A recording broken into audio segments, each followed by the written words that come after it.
Ganpati Bappa Moria. Good evening, members. Welcome to today's 30th webinar of Gyan Ganga series. A very warm welcome from Team Training and Education of ISLA. I welcome all the participants, all the members to today's session on hydrostatic locking of internal combustion engine. Today we have faculty our own Mr. R.P. Gupta ji.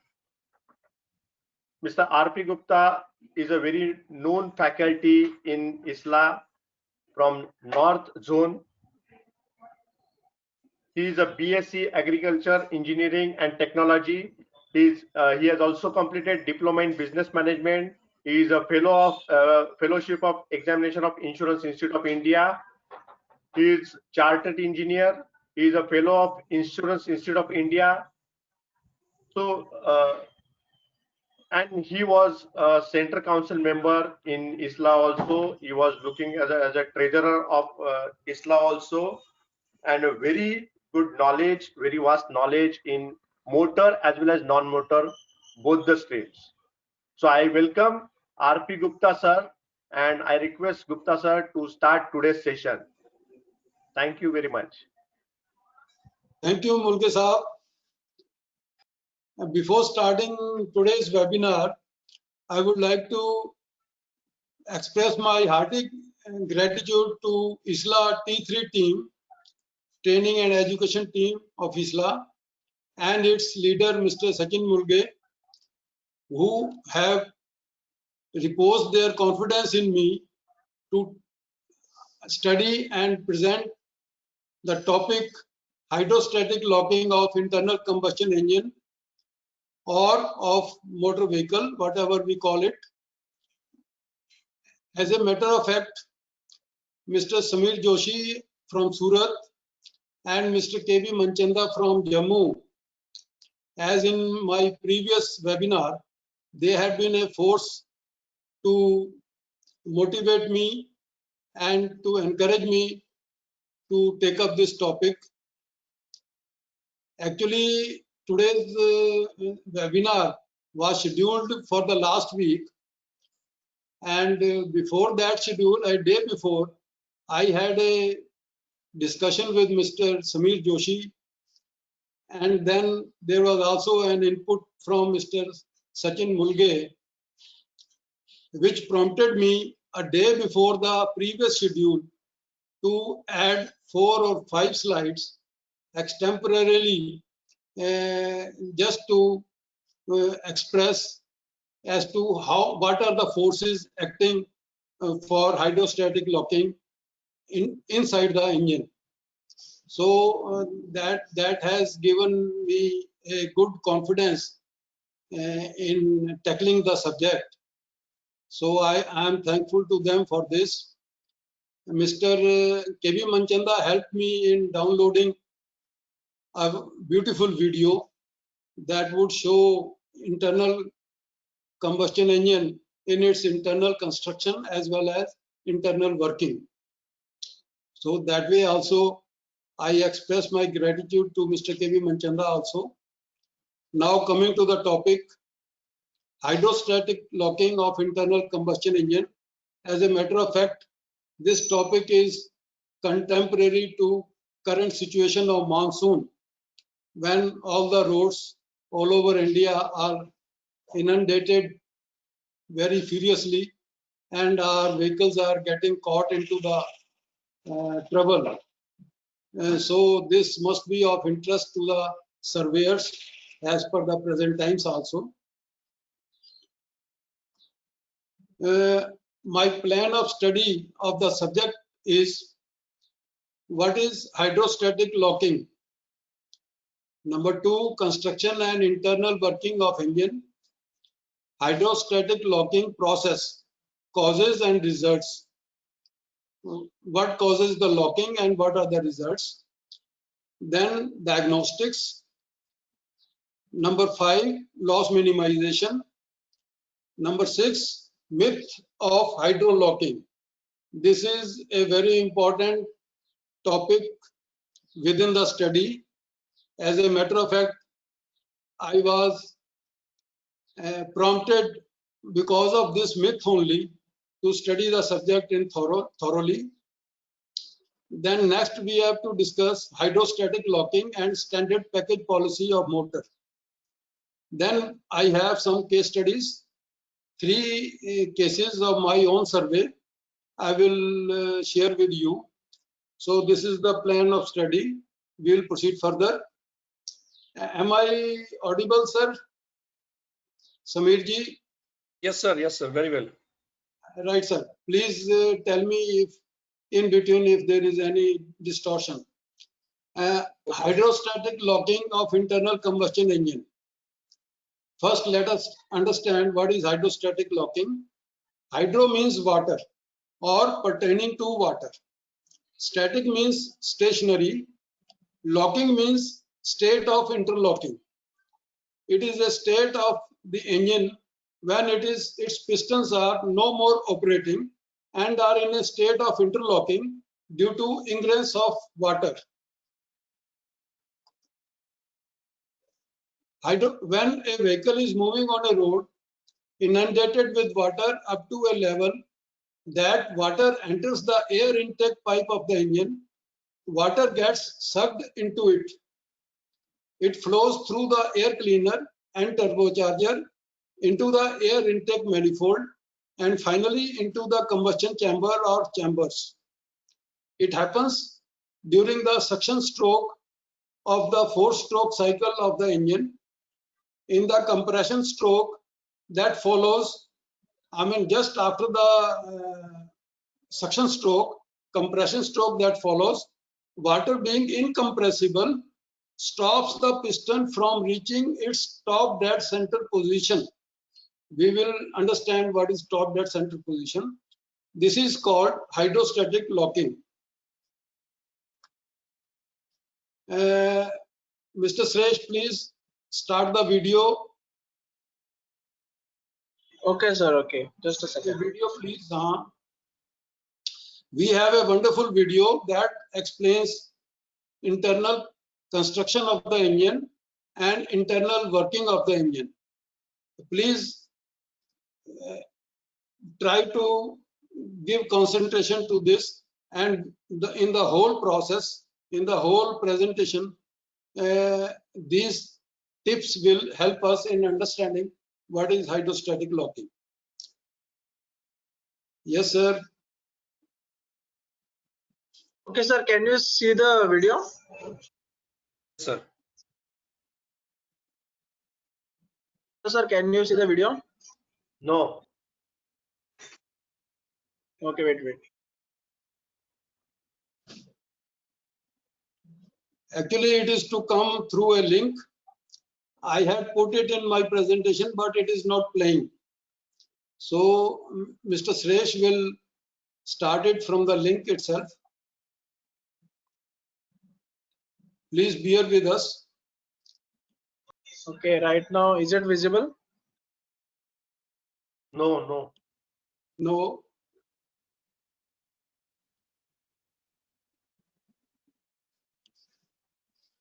A second. Huh?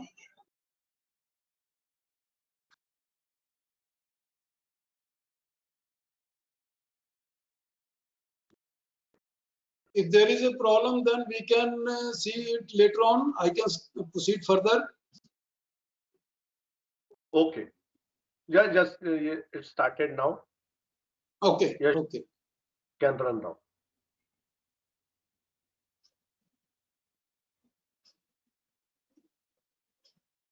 Volume.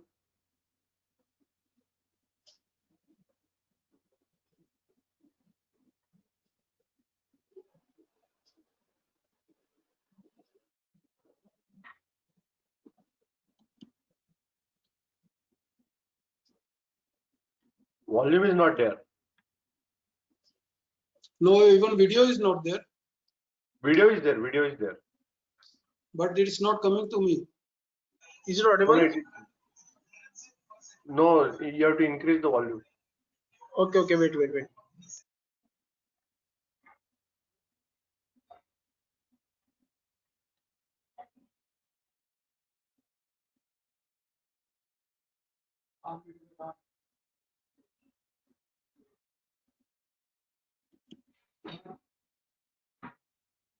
Yes, it is coming.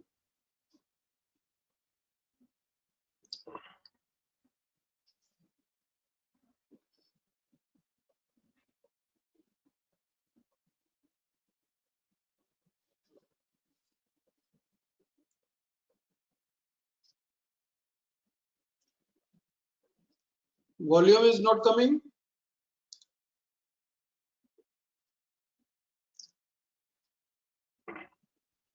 No problem. You can see just the I picture. can explain, but I cannot match the speed with this. See, this is a connecting crankshaft, connecting rods and pistons, valves, and over the valves, these camshafts are there. Nowadays, these camshafts are called overhead camshafts.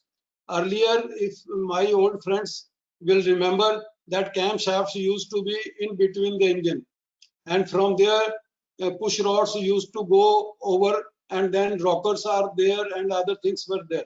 All these things are removed now. Technology has improved, so overhead camshafts are there. These are directly pressing the valves. Video. So this is crankshaft is converting linear motion of the pistons into the revolving motion, and that is being transmitted from flywheel through flywheel to the transmission and finally to the wheels of the car. Just it is not playing, sir. Surejji.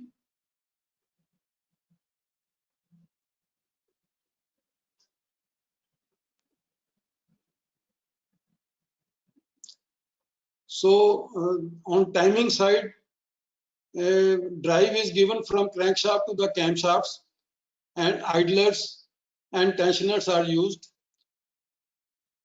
This is the valves are operating as per the cycle of each cylinder. Intake valves open, exhaust valves open as per their timings, as designed by the camshafts. This is, see, this is the power stroke where burning is there. We have 4 strokes intake, but this I think we can play it later.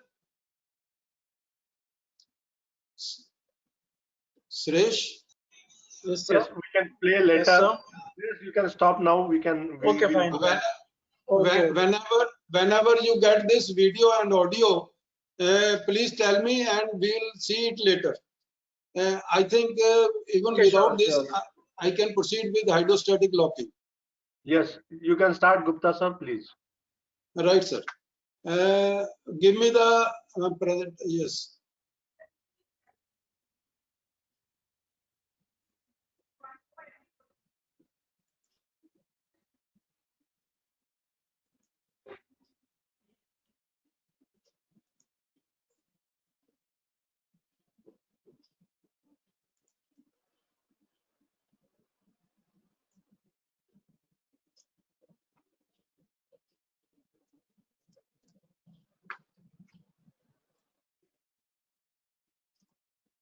Yes, sir. Now I can explain. Am I audible, sir? Right? Yes, sir. That video we will see later. Actually, I wanted to show the internal working of the engine, which you already have the idea. Now here it is showing a single cylinder.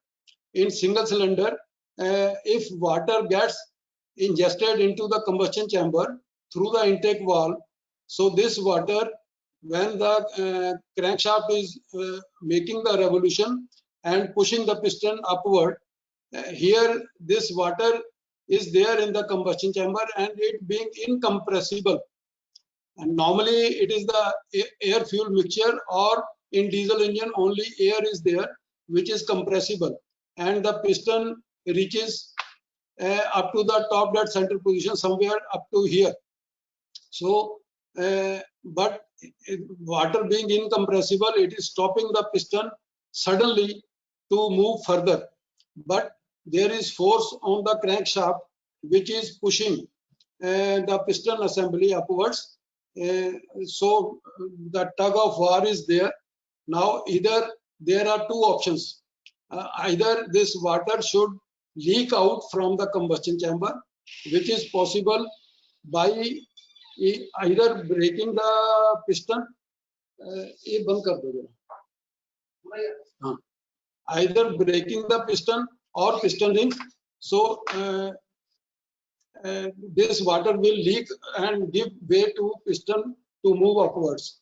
And the second could be that this connecting rod gets bent and it allows the crankshaft to complete its circle.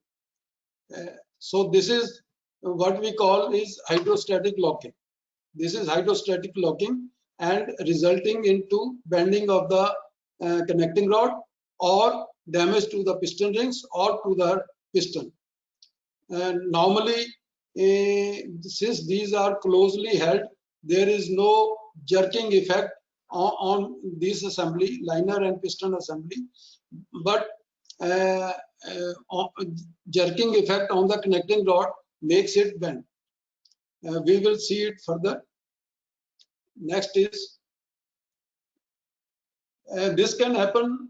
This hydrostatic locking can happen due to external water like that of road inundation, as is normally encountered by most of us, due to internal cooling water, or there can be another way, due to internal cooling water of the engine getting its way into the combustion chamber, say due to leakage of head gasket or that of water gallery of the block or head. However, this is a mechanical breakdown and is not covered by the motor policy. This later situation, second situation that I have just described, I encountered such a situation in an MBD claim of a generator engine. So water can enter in these two ways. This is a perfect picture of a car caught in inundation water. Normally, air intake pipe and is normally at the front end of the bonnet, under the bonnet. So that level, in this situation, water must have entered the engine. There is no doubt about it. In BMW, I had seen, because the bonnet is slanting forward, in BMW they had given somewhere in between the length of the bonnet. So there the height of pipe is slightly higher than what it would have been had it been at the front edge of the bonnet. So this is a fit case to just see the situation. Now, hydrostatic locking process. Quantity of water ingressed in relation to the clearance volume of the cylinder piston assembly. Clearance volume, we will explain it further, determines the effect on running of the engine. Now, what is clearance volume? Clearance volume is the volume between the piston head and the cylinder top when the piston is at its top dead center position. I had explained in single cylinder illustration earlier that top dead center position, this is the maximum position to which piston moves towards the head. So at that moment, when the piston is moving upward and just tends to go backward, so that is the TDC position. At that position, so any volume between the head and the piston top is called clearance volume. Clearance gap, similarly, is the gap between the piston top at the TDC position and the cylinder head. I remember it way back in 1974. I was in Eicher Tractors. So we had an air-cooled engine of 27 horsepower. Its clearance gap was 1 mm plus minus 0.1 mm. So this is just my recall of Aisha days. So water quantity and interlocking. So this is very important. If quantity of water is less than the clearance volume, there will be no effect on the engine running, except that the cylinder may misfire due to presence of water in the combustion chamber, because it will be just putting off the fire due to presence of water, so it will just misfire. And if there is no further water entry into the combustion chamber, engine operation will return to normal. In this case, water has entered the combustion chamber, but it has not done any harm. It has not done any hydrostatic locking. It might have given a misfire and it returns to normal. If second situation is if water is more than the clearance volume, it may stop the piston to reach its stop dead center position. So this is the situation where interlocking will happen. In this case, another factor comes into operation that would affect the severity of the interlock. It is the state of the engine operation. That is, what is the throttle position and what torque and horsepower is being developed by the engine at that point of time. That is, what is the force with which the piston is being pushed forward. So we will see it further.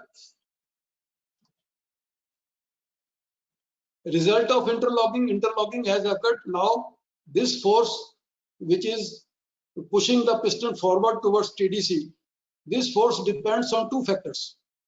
One is weight of the car, other is speed of the car.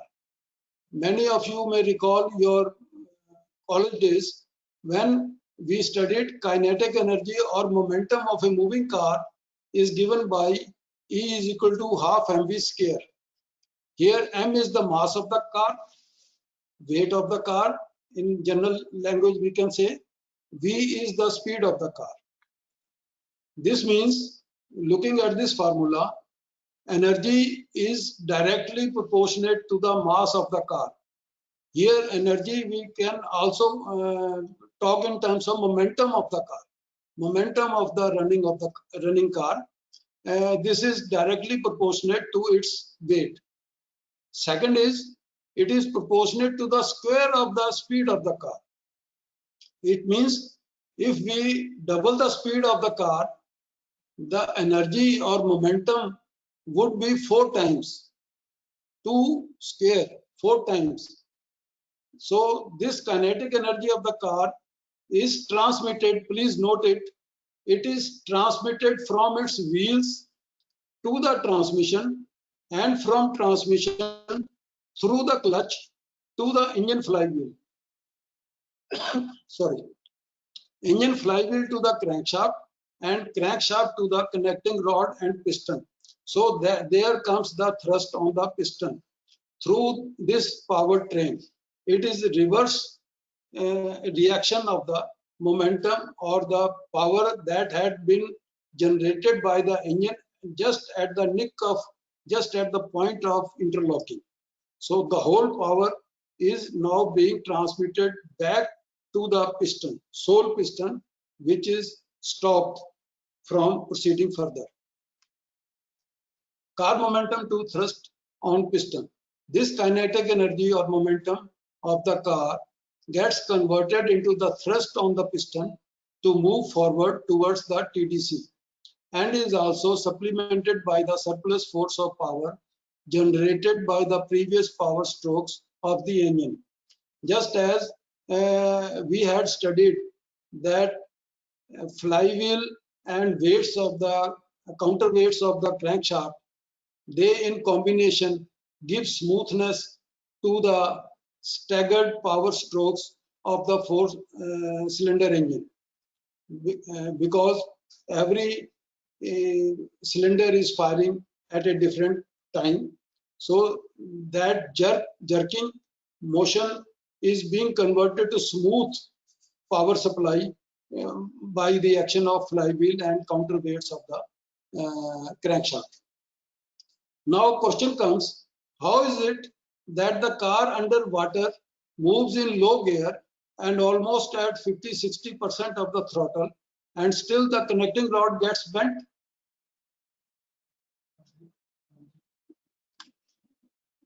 So now let us see cause of bending of connecting rod. And let us take example of a 4-cylinder engine of 100 horsepower. Each cylinder is to develop 25 horsepower and is designed accordingly. It's all strength and everything is designed. Cylinder, connecting rod, piston pin, piston rings, everything is designed to develop 25 or to develop and withstand 25 horsepower. It is a hypothetical presumption or example. Power developed by each cylinder is taken up by the crankshaft, and some total is transmitted through flywheel to the transmission and then to the car wheels. The whole power is transmitted now to the car wheels. In reverse action, when a piston is stopped to move further by incompressible water in the combustion chamber, total power of the engine from the car wheels so developed, that is momentum of the car, bounces back onto the piston. Now this point is to be noted that whatever power was being developed by the engine at the time of interlocking of one piston, because at a time only one piston will be stopped from reaching its TDC position. So this whole power bounces back onto the piston. Next is, if the throttle is say at half, normally when we are passing through water, throttle is say at a half of its position. Let us assume power being generated by the engine is near to half, but still let us take it at 40 horsepower. Because of the power curve of the engine, as you might have studied in your engineering college days, that is in a sloping way. So let us take it at 40 horsepower. Now cylinder assembly, piston and connecting rod are designed to develop or withstand 25 horsepower or equivalent thrust. So the weakest link of the assembly would give way to thrust of the crankshaft. Damage would come to piston or piston rings or connecting rod, and thus the connecting rod bends. Because the piston rings and sleeves are closely held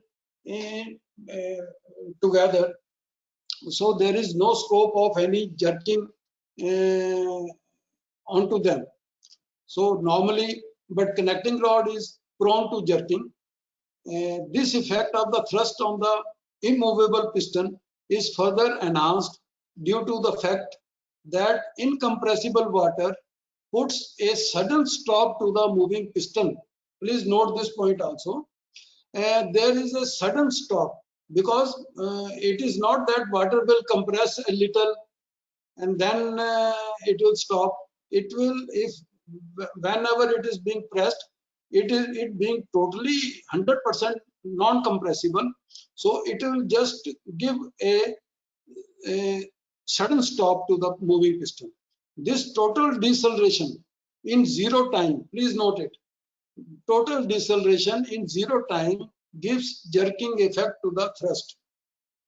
In terms of the formula, I will go back to the last slide, where E is equal to half mv square. This can also be in terms of acceleration or deceleration. It will be momentum into acceleration. Momentum into acceleration. Now here it is deceleration.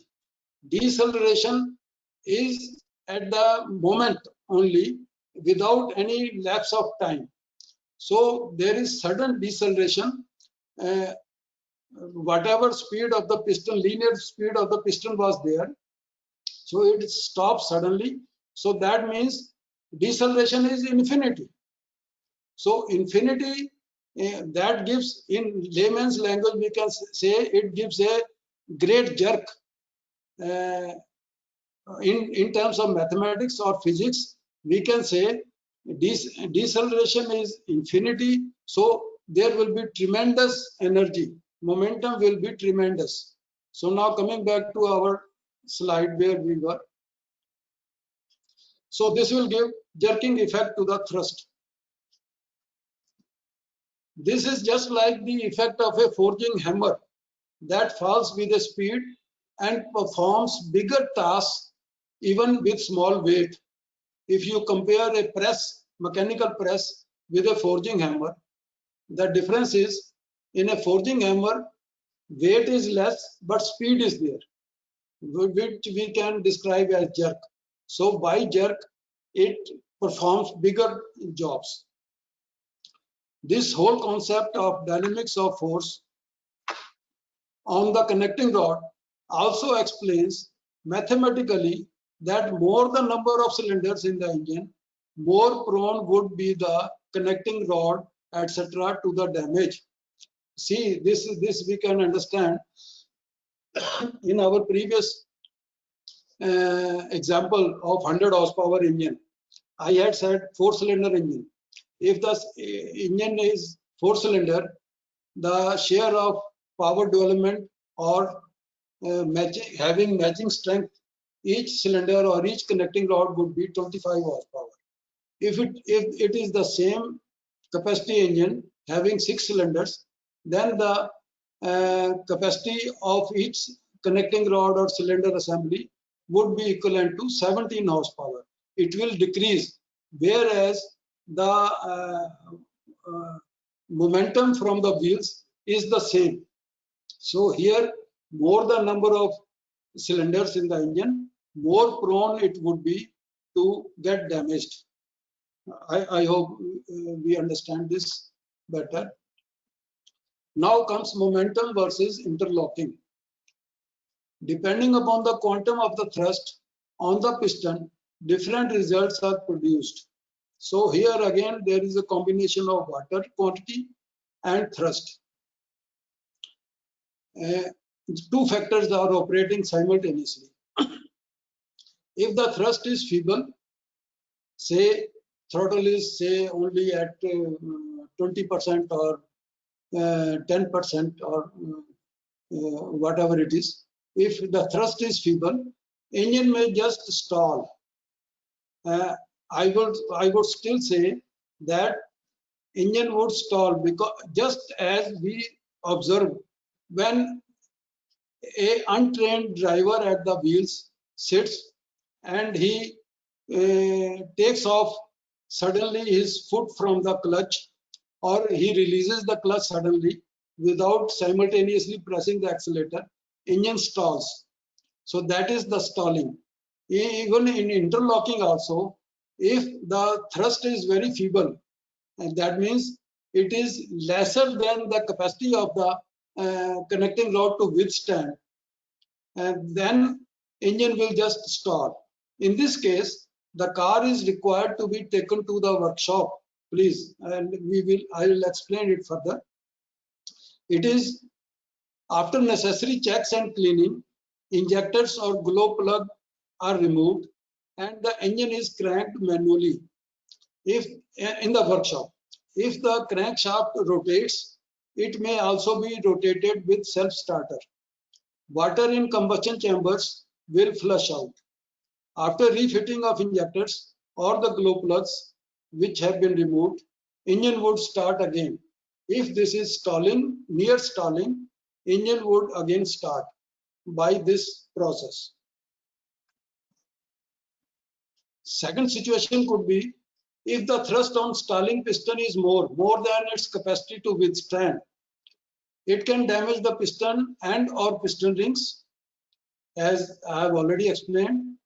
In such case also the engine may start as per the procedure of one already discussed in the previous slide, but there may be abnormal sound from the engine or slight missing. In such a case, it is also similar to stalling case.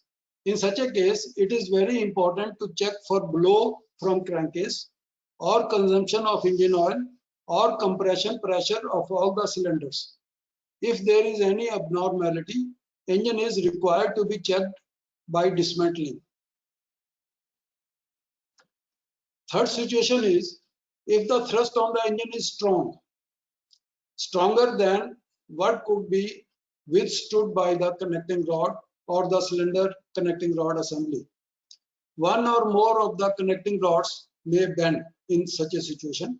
Here again, extent of damage depends upon the quantity of water inside a cylinder. Here again, these factors are to operate simultaneously. One situation could be excessive water with strong thrust. Connecting rod would bend, but the engine will rotate. After some bending of the connecting rod, till the crankshaft is able to complete its circle, the connecting rod next in firing order, please note, next in firing order. It is not that first cylinder number 1 has gone, then number 2 will go, number 3 will go, number 4 will go. It is not like that. Next connecting rod in the firing order. Firing order, unfortunately, we could not see the video of internal combustion engine.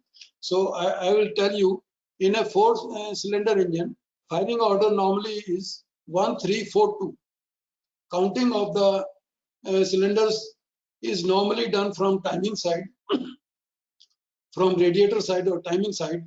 In some countries, they also do it from flywheel side. But we let us do it from timing side only.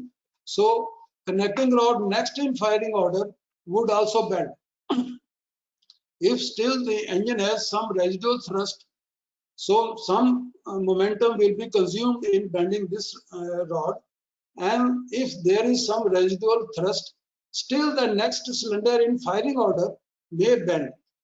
The engine would stall when the thrust on the piston is exhausted or it is below the capacity of the connecting rod, next connecting rod to withstand. In this case, engine is badly damaged. In many cases, only 2 connecting rods, say out of 4, may get bent.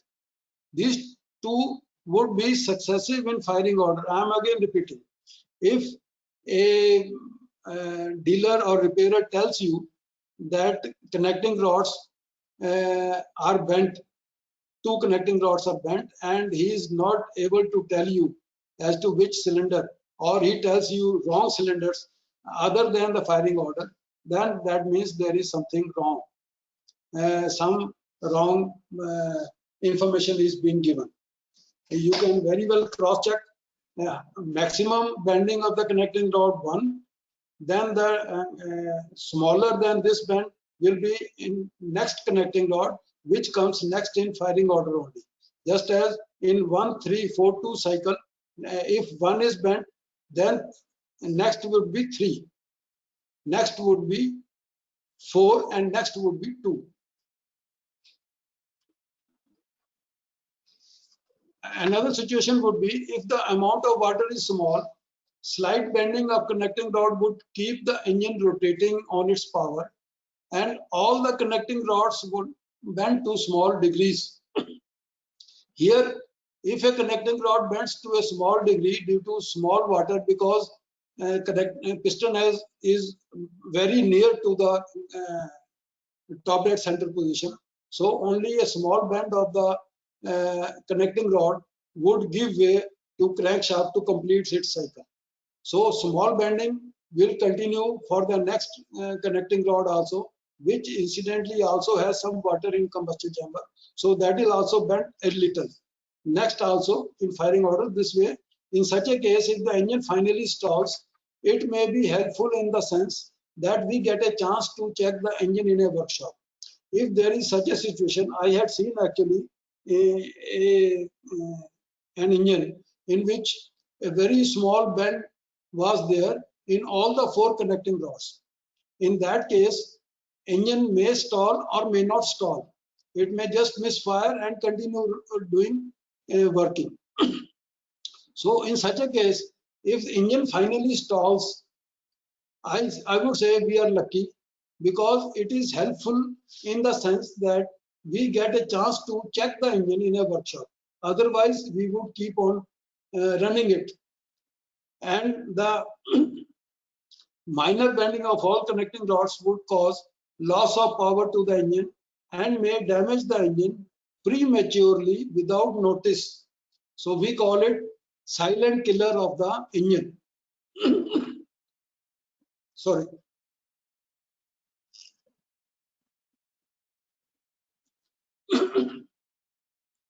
So this situation gives a silent killer to the engine also.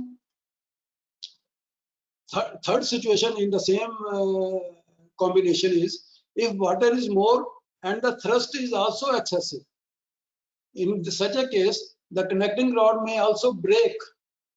Broken connecting rod would not stop the engine.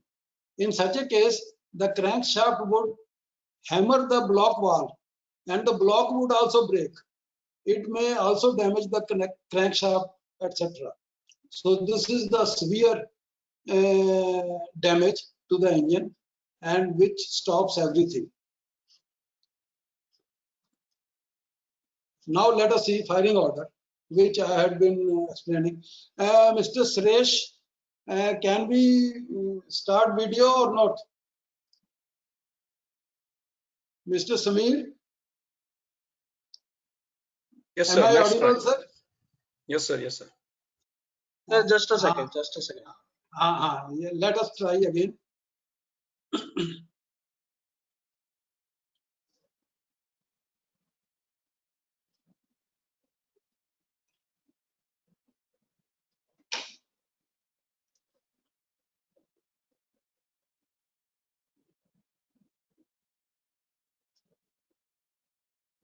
Okay, sir, my screen is visible now.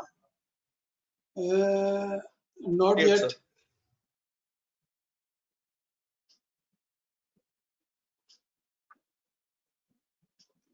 Is it visible now? Yeah. Okay.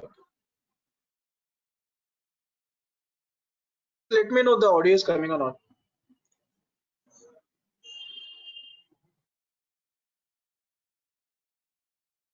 Yes, sir. Video is going on. Audio is not there? Audio is not coming? No, No. audio is not coming. Anyway, even if video is going on, I can explain. Okay, then I'll continue with video. Okay, continue. So this is the crankshaft that converts linear motion of the pistons into rotatory motion of the wheels. So these are the four cylinders of a engine. These are the piston rods. They call it piston rods. We call it connecting rod. Valves overhead, valve springs, valves, valve lifters. Then connecting camshafts, overhead camshafts, as I had already explained. So these camshafts get drive from the crankshaft itself through the idle pulleys, timing belt, and all these things. And now these are the different strokes that are happening: power stroke, suction stroke. I can linearly go suction stroke, compression stroke, power stroke, and exhaust stroke. So these are the listed. He's listing 4 strokes.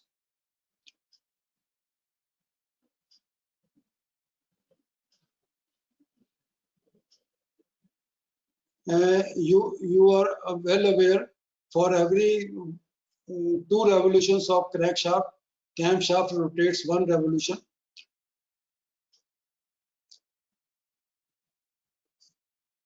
Now it is showing with a single cylinder as to how it is operating.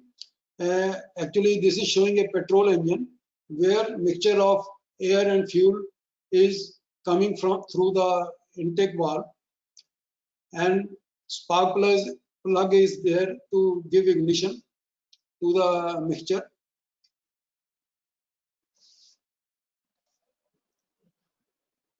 I think video is slowing down. So this is compression stroke now. After suction, compression stroke, it gives firing. This is power stroke now. Power stroke, piston is pushed downwards, and then exhaust.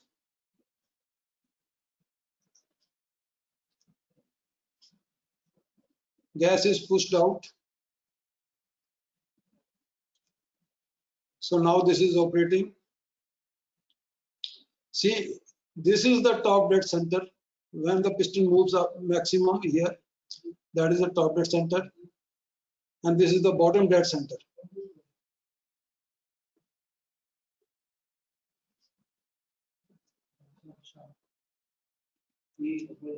So we revert back to the 4 cylinders. Here it will tell us firing order now.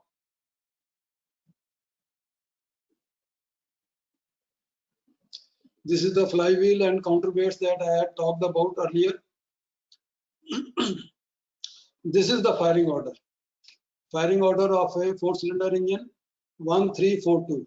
This firing order is actually to avoid jerks and vibrations in the engine.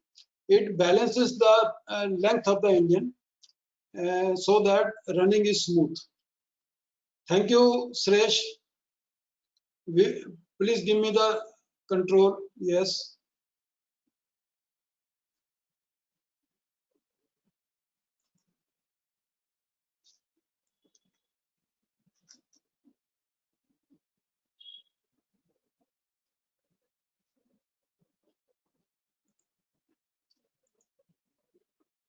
Sir, now is it okay? Now we revert back to firing order. There are 2 combinations. In 4-cylinder engine, it can be 1243 or 1342. It is just, as I said, to linearly balance the engine and minimize the vibrations. In a 6-cylinder engine, firing order can be 153624. So if connecting rod of number 1 cylinder bends maximum, then the next victim would be that of cylinder number 5, and still next would be that of cylinder number 3, then 6, then 2, then 4. So this can give us a very good check as to which are the numbers damaged. In a 6-cylinder V engine, where 3 cylinders are arranged at on left side and 3 on right side, and they are both are at 90 degree angle to each other. So these can be the firing orders of 6-cylinder V engine. So bending order of the connecting rods would be as per the firing order, and the extent of bending would successively decrease as the thrust in successive connecting rods will keep on decreasing. Please understand this.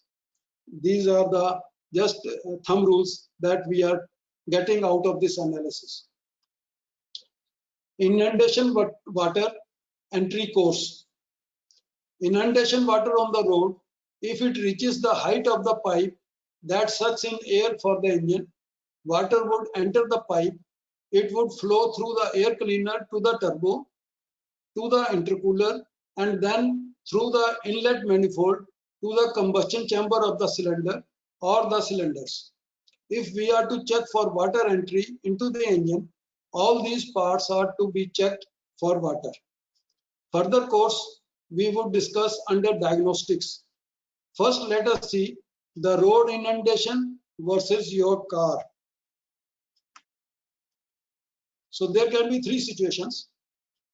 Water on the road may be up to a depth which you feel comfortable to pass through, but there may be a pit or a ditch on the road in which car wheels may fall and the water level of the road may reach the air intake pipe of the car, and you may be caught unaware into the trouble.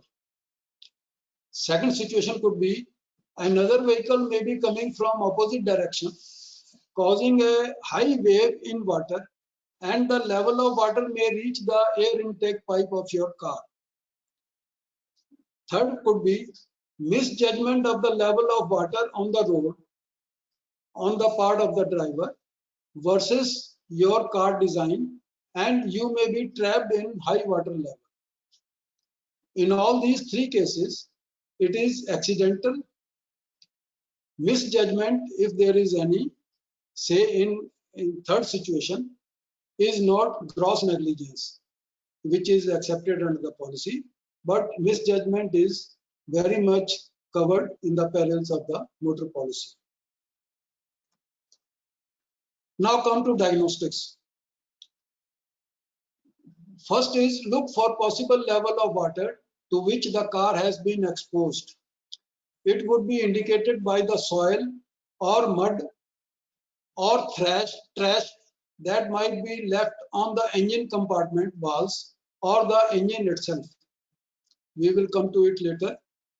Second is check for water entry through the air cleaner, turbo, inlet manifold, etc. by opening the pipes and these things. Check for hydrostatic locking by manually rotating the crankshaft. Manual rotation can be facilitated by removing the injectors or heater plugs. Normally, it is easier to remove heater plugs, but whatever way, we have to actually make way for the trapped water to move out or trapped gas to move out and to facilitate crankshaft rotation. If crankshaft rotates, it may be a sign of saving the mishap. Here we can use the self-starter and flush out water from the engine. After cleanings, the injectors and glow plugs can be refitted. Check engine if it starts and there is no abnormal sound, no blow from crankcase and no missing, engine is saved and no further checking is required. This is normally the case when engine has just stalled due to entry of water and the piston and connecting rod are having sufficient strength to withstand the thrust of the wheels. Next is in diagnostics. If any abnormality is noticed in the previous four steps, we can go for compression checking of the engine. This can also be done without any dismantling, much dismantling. In place of glow plug or injector, as there is a provision, we can fit a compression gauge and compression can be checked without dismantling. If compression value is within the prescribed limit in all the cylinders, engine is okay. If there is a loss of compression in any of the cylinders, thief is caught and further investigation is required. 7 is then remove the head. Here again we can check all the pistons for their clearance gap. As I had explained earlier, clearance gap.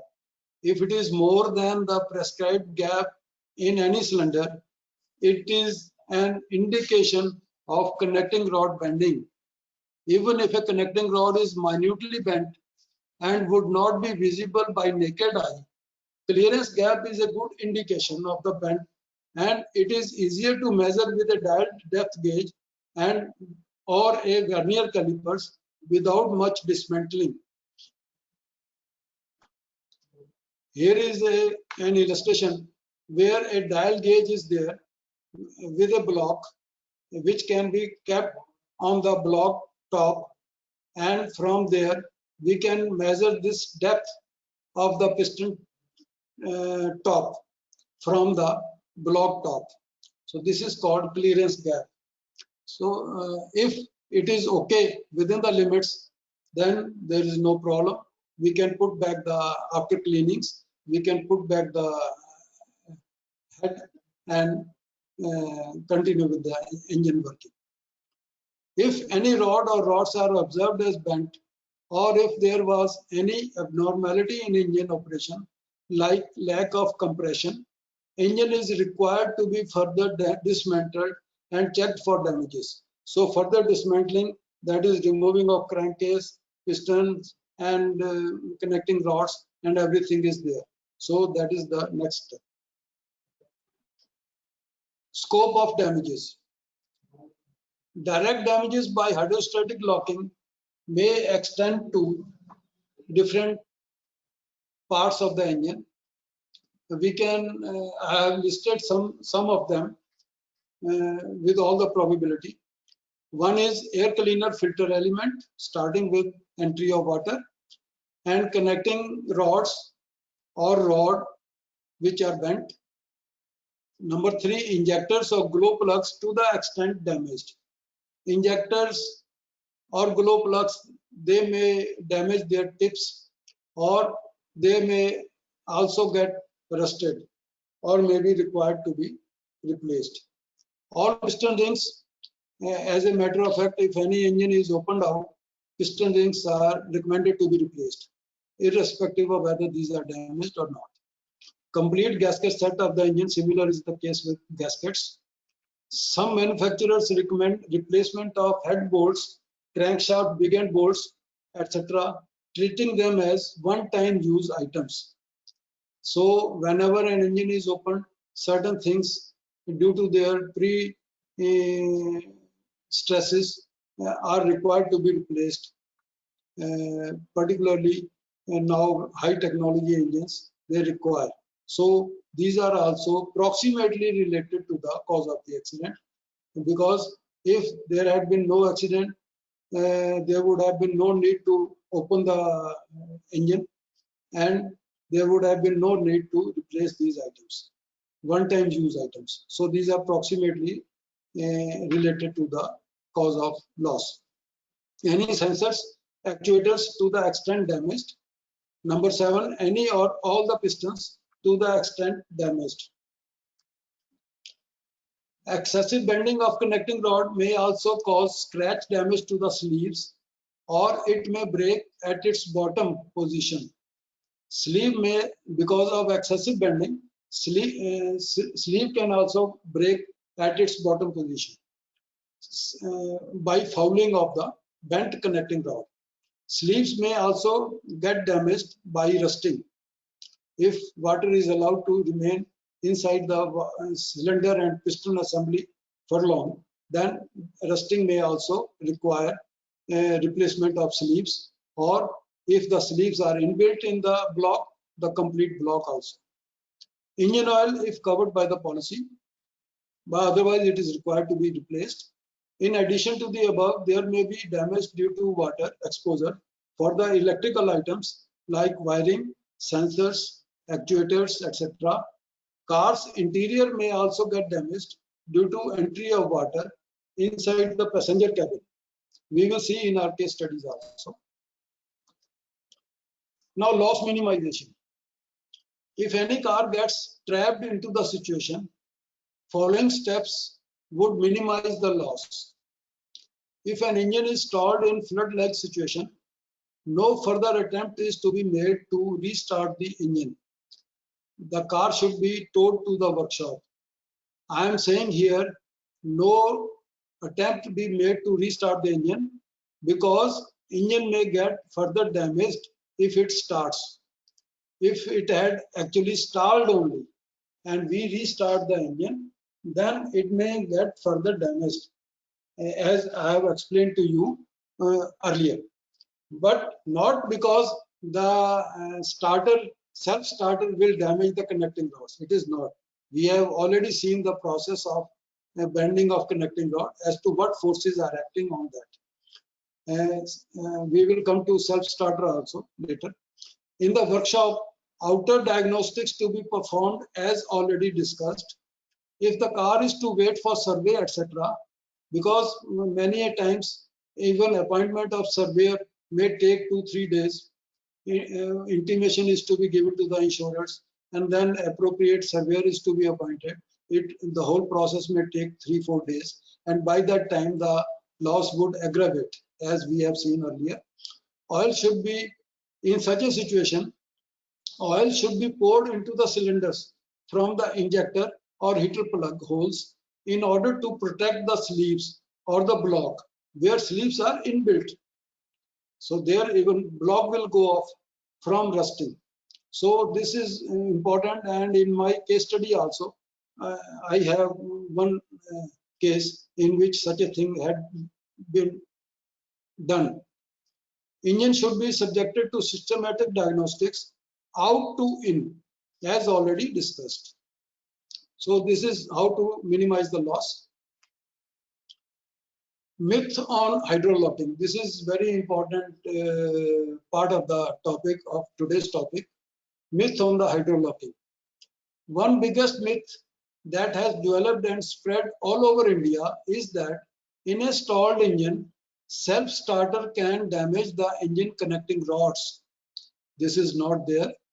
This has unfortunately led to denial of claims by insurance companies, alleging that the driver might have, they suppose it, they allege it that the driver might have used self-starter repeatedly in a bid to start the engine and damage the connecting rods. Some define it as a consequential loss also. So even add-ons have been designed and are being sold by approval of IRDAI. This myth is so strong now. I will also find much of opposition from all my surveyor friends who are attending this seminar. While preparing the topic also, I had a lot of opposition from my friends and well-wishers. But now after this webinar, I think many will have to rethink on this myth. Due to the add-on, the claim is further denied under the standard package policy, saying that existence of the add-on is the evidence that the claim is not payable under the standard policy, whether it is written in the standard policy or not. But they take the plea that since add-on is there for hydrostatic locking, so claim is not payable. Its existence itself is an evidence that the claim is not payable under the standard policy. Self-starter and hydrolocking. Now let us see what is self-starter, what is its power, what is its strength. As we have discussed earlier, hydrostatic locking or hydrolocking, as we call it shortly, can directly cause bending of connecting rod or rods. We have seen it already. And what forces are acting, we have seen that also. No self-starter is required to bend the connecting rod, sir. It is already bent. If it is bent, it is already bent by momentum of the car itself. Nor it can do so, nor the self-starter can bend the connecting rod. A self-starter merely of a fraction of a horsepower capacity. Normally, it is 0.5 kilowatt to 1.5 kilowatt capacity, which has a rotating torque of 8 Nm. An engine of 100 horsepower may have torque of 100 to 150 Nm, and the torque of a self-starter is 8 Nm only, and the result torque may go up to 2-3 times of this normal torque, and which again would be around 24 Nm at the most, whereas the crankshaft is designed to withstand, say, 150 divided by 4, it is 37.5 Nm. So this self-starter cannot bend a connecting rod, which is designed to take the thrust of about 20 to 30 horsepower, whereas the self-starter is only a fraction of a horsepower or maximum 2 horsepower. That's all. The small car of Maruti, let's take an example. A Maruti small car, Alto engine of 800 cc is designed to develop around 13 horsepower and is a 3-cylinder engine. That means one connecting rod bears the thrust of around 13 horsepower directly from its own cylinder.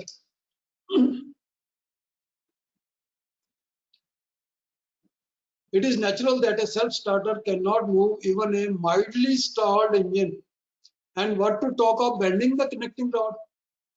If an attempt is made to self-start hydro-locked engine, self-starter will not operate. It may at best get short-circuited due to overload, or break its coupling with the engine, or due to safety features provided, will just tick-tock. If the connecting rods are bent, these are already bent due to the hydro-locking. Now comes the question as to how this self-starter myth has come into operation throughout the country. So after analysis of all this, here the subheading is origin of myth of self-starter. So I have made some analysis on this also. At this stage, there comes to my mind the old scenes at the times of Fiats and ambassadors. My senior colleagues, they will recall when Fiats and ambassadors and Willys Jeeps were there. We often had to push them to start due to various reasons. Even in some cases, some people used to pull the car with another car or jeep or even a tractor to start the engine. Yes, in such a situation, if a mildly stalled car is pulled with a tractor using its power to the extent of 20 to 50 horsepower, it can definitely bend the connecting rods of the car. Such a damage is not covered by any peril of the package policy and can be termed as a breakdown due to misuse. This got later mixed with self-starter and the myth so developed. This is what comes to my mind. My friends may also think on this as to how it came all the way. So now, having analyzed all this, I would term any loss to the self-starter as the subsequent loss that they deny, and this should be denied, not the damage of hydro-locking. Hydro-locking damage is covered by the policy. We will come next. Hydrostatic locking and standard package policy. So here we come to the standard motor package policy. As already discussed, hydrostatic locking falls under two covered perils of the standard policy. One is flood and inundation. It is caused accidentally by water of flood and inundation. Second is accidental external means. Water of flood and inundation is external to the vehicle and it enters the vehicle engine accidentally, and this does not fall under any exception of the policy. Consequential loss and subsequent damages are altogether different contexts of the policy and are nowhere related to hydrostatic locking. This is my opinion, sir. After going through the whole webinar, many of my colleagues, they will really do hard thinking on the subject and may have their own conclusions also. Now let us come to a case studies. Okay, sir, I am feeling lonely. Samir sir, please tell me. Sir, we are hearing, listening you very carefully. It is a very interesting. Please Right, carry sir. on. Thank you, sir. It was a Mercedes E220 car, case study 1.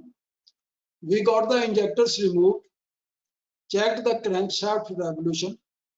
It was slightly sticky at one point of the cycle. Measured compression values for the 4-cylinder engine. These were cylinder 1, 16 bars.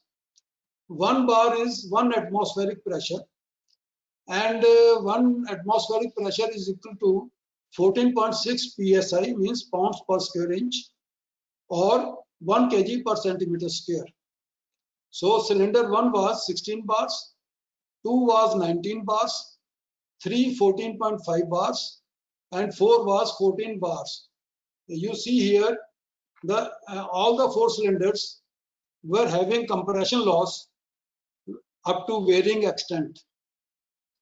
Now standard value for the compression in this engine was 23 to 30 bars with a maximum permissible difference between the cylinders as less than equal to 3 bars.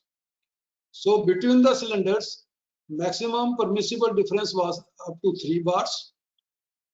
Here we were having ranging from 19 bars, much below minimum 23 bars, ranging from 19 bars to 14 bars.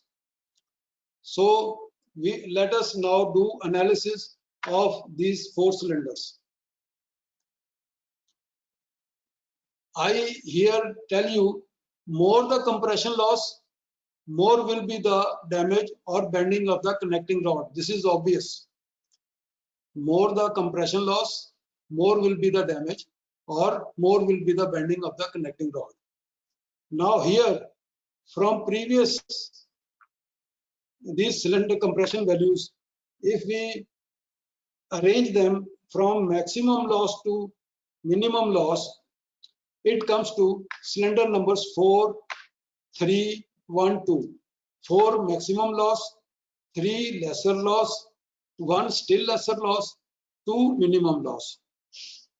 So now can we deduce from here firing order of the engine? Though I cannot have your answers, I will give my own answer because the two-way communication is not there. So we deduce from here firing order. See, it will be 1, 2, 4, 3. Firing order comes to 1, 2, 4, 3. Same as discussed earlier. We had seen earlier, I had told you, it can be either 1, 3, 4, 2 or 1, 2, 4, 3. So in this case, it came to my deduction after looking at the damages of the engine that it was 1, 2, 4, 3. And I checked it from the dealer. Sir, is it 1, 2, 4, 3? And he confirmed it. Same as discussed earlier. On dismantling, its one connecting rod of cylinder number 3 was found as bent. Now further dismantling, we found that number 3 cylinder was bent, connecting rod was bent. Other cylinders could be corrected by replacement of rings only. So compression loss was there, though compression loss was there, but only replacement of rings took care of it. And there was no bending in other connecting rods. Total claim under the NIRDEP policy was 2,38,000. Now let us see some photographs of this car. This was the car CH01A 09861. Its passenger cabin was also drenched with water, and so this is now soiled. It had to be cleaned. Engine top is all having clay left by inundation water. This air cleaner badly laden with clay and dust and water. Injectors removed. Their tips were wet due up to varying extent. Maximum, little less, minimum, and little less. So there was a window on the block of the engine. We could physically see that one connecting rod was bent. Here this photo shows. And after reinspection, this is the connecting rod replaced. These are the gaskets, bolts, etc. and air cleaner. So internal cleaning and all this. So this was the case study for Mercedes car E20. Next case study is number 2 is, it was a BMW 520D CH01Q011. In this case, as I have indicated you earlier also, dealer had taken their initial steps to diagnose the damage and protect the engine further from damage. Actually, I had given positive remarks about the dealer's handling of the case in my report also. And that's why I have included this in this case study also. Dealer, before my going or before even appointment of the surveyor, he checked the air cleaner for ingress of water. He checked down the line of air passage from air cleaner to combustion chamber for water entry. He removed the injectors, rotated the crank with hand to drive out water from combustion chambers, and poured oil to protect liners from rusting. This is very important. He poured oil to protect liners from rusting, and it was due to this that we were able to protect, we were able to save engine block. In this case, sleeves were inbuilt in the engine block, and still one liner had minor rust, but that was manageable by honing and all this. So we could save block worth about rupees 2,30,000 in this case. In this case, two connecting rods were bent. Had to replace the connecting rods, one piston, big end bearings, and all piston rings, etc. Total claim under NIRJAC policy was rupees 1,71,000. We will see some photographs. This was the car. Members may find these photographs very small, but instead of taking one photograph in one slide, I had tried to take 4 photographs in one slide. I hope they can understand. So this is one. This was the car. Its interior was also exposed to water, as can be seen here. Top was laden with clay and dust left by inundation water. Filter was there, even though the dealer had opened out the things, but still I could see the evidence of water level in this car. All the 4 injectors opened out and wet due to varying extent. Some rust is also seen there due to wetting. Engine dismantled. Here we can see there is these piston tops. They are showing water and oil. This shining oil and water drops. So this is the evidence that dealer had put in oil into combustion chamber. So this is the head. As we had seen that 3 cylinders had also lost compression due to damage to their rings. So water had leaked out through these rings into the crankcase. So there is evidence of water entering the crankcase also. See, these are the shinings of water drops.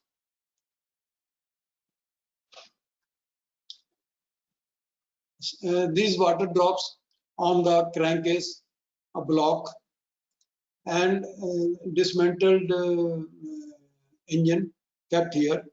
After repair and reinspection, these are BMW, they recommend replacement of all the 4 connecting rods.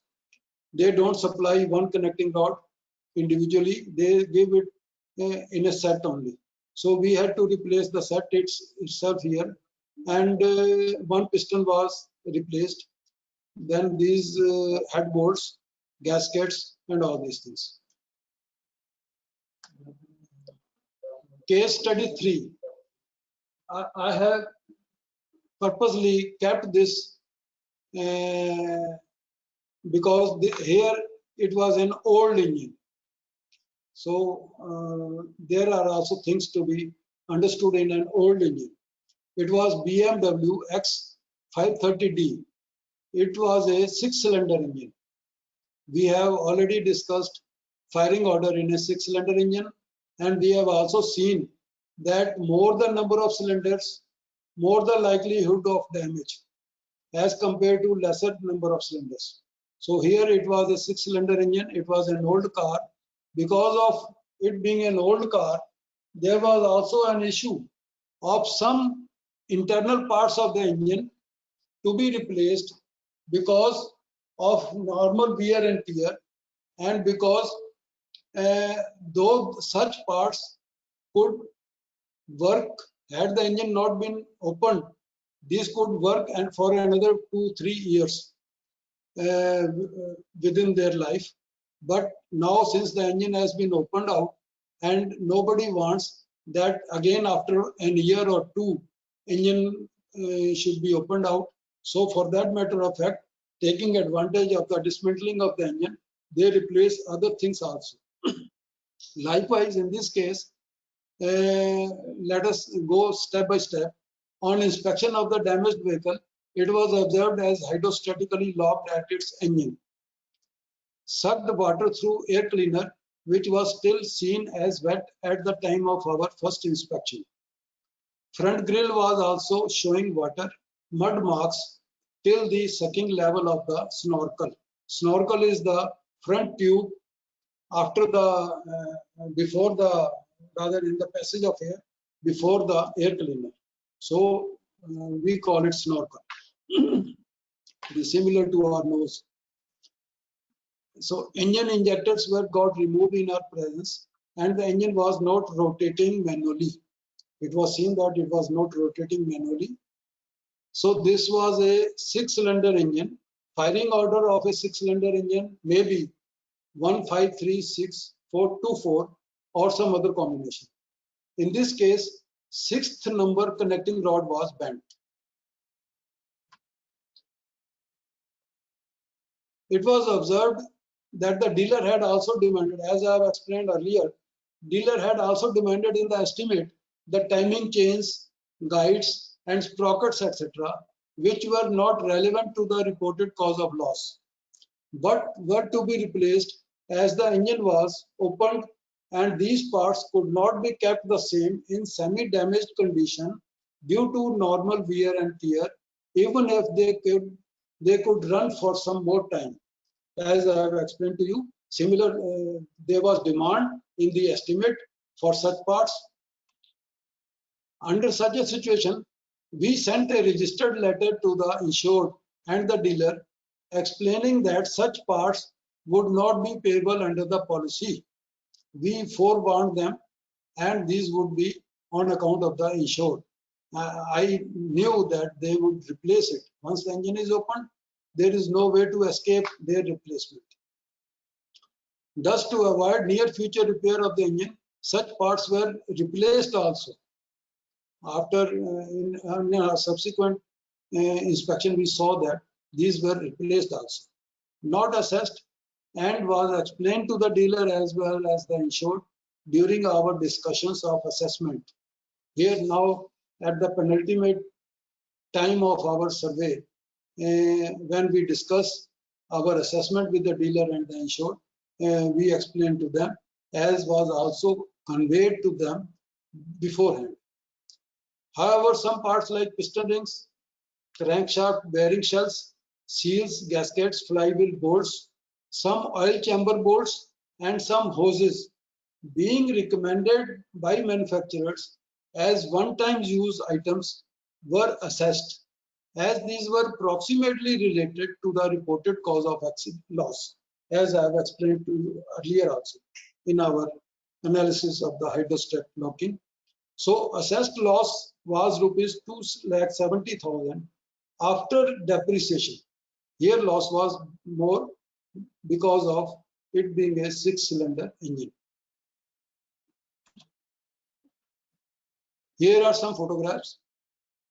Initial stage of the engine as we saw it, without doing any dismantling, without doing any opening.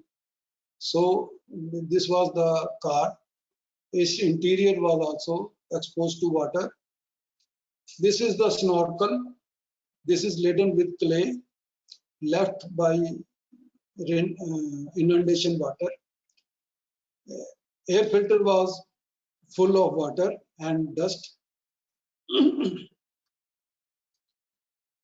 After removing of the injectors, see here in this manifold, we are seeing a drop of water. It came from the combustion chamber, just an evidence to show that combustion chamber was exposed to water. So here glow plugs and injectors were removed in our presence, and then we checked the engine manually whether it rotates or not. Then after dismantling, check the connecting rods.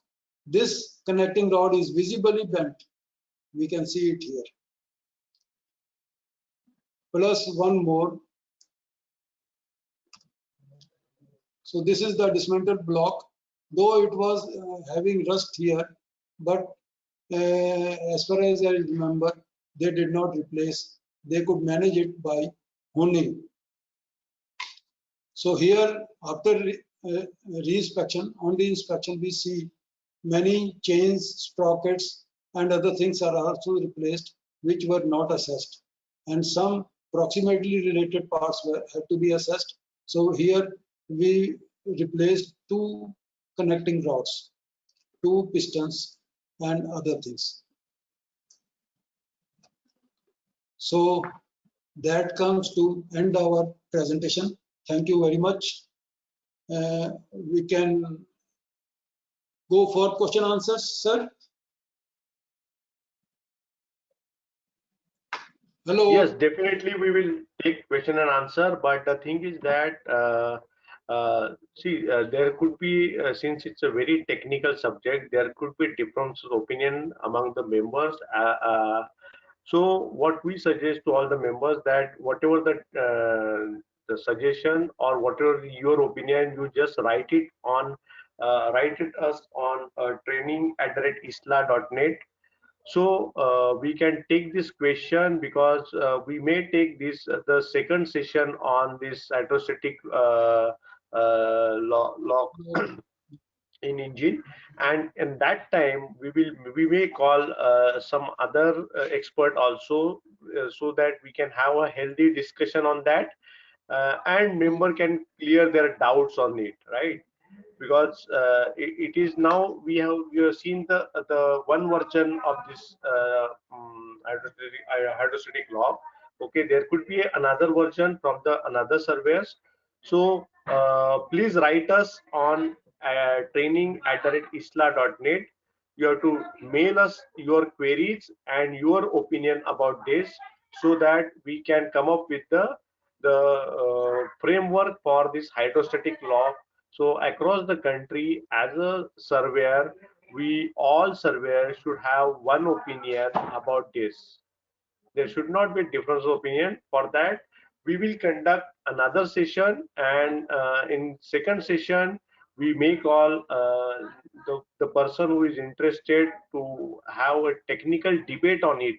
Okay, so that we can have a healthy discussion on it, and we can conclude this subject.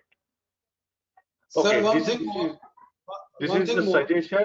Now this is the suggestion. Now again, there are suggestions from the members about this Gyan Ganga webinars. So I appeal all the members, whatever your suggestions, you have to write us, so that we will come up with a better and better version of this Gyan Ganga webinar, right? Yes, sir. Sir, I would request you for this thing that if there are any questions amongst the members on my analysis or observations or presentation, correct. Please forward these to me, so that I can try to reply to all of them through mail. Right. That will be a good thing for my further studies also.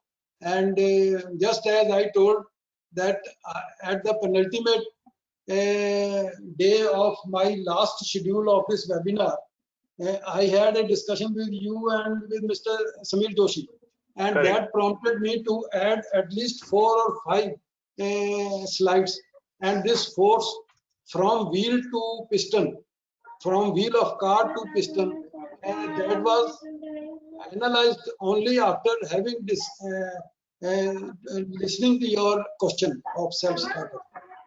So this way again, it will enlighten us if we get questions of the members, and then I will also try to reply them individually or even on WhatsApp or whatever. Our isla.net also we can reply to them. And Correct. other than this, welcome to have debate on the next session. That will also be very interesting and educative. Right. So we will just take if there is any question, Mr. Samirji, if there is a question.